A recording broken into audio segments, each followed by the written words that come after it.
ભાવનગરમાં એક અમારા ફોરેસ્ટ ખાતામાં એસીએફ છે શૈલેષભાઈ ખામલા, એને જે છે 7 તારીખે 7/11 ભરતનગર પોલીસ સ્ટેશનમાં એક જાહેરાત કરી હતી કે એની જે વાઈફ, જેનું નામ નૈનાબેન, એના દીકરા દીકરી જે છે 5 તારીખે બપોરથી મિસિંગ છે.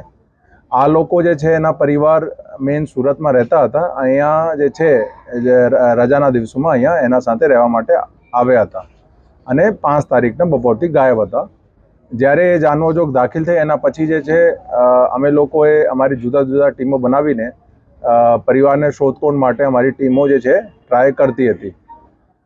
એમાં જે છે અમે એક અમારી જે તપાસની ટીમોને કાલે એક એવી માહિતી મળી કે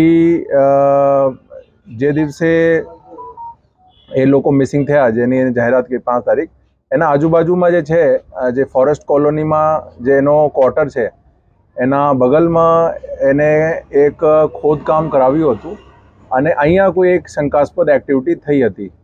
તો એના આધારે આજે જે છે સવારે અમારી ટીમો પંચોના રૂબરૂ એક્ઝિક્યુટિવ મજિસ્ટ્રેટના સાથે અને એફએસએલ અધિકારીના સાથે અહીંયા જે છે સાયન્ટિફિકલી જે છે ડોગને સાથે રાખીને સાયન્ટિફિકલી જે છે જે જગ્યા હતી એની નક્કી કર્યું કે અહીંયા ખોદકામ થયું છે. એને પછી ખોદકામ કરવામાં આવેલ અને એમાંથી જે છે અમે જે છે 3 બોડી મળી.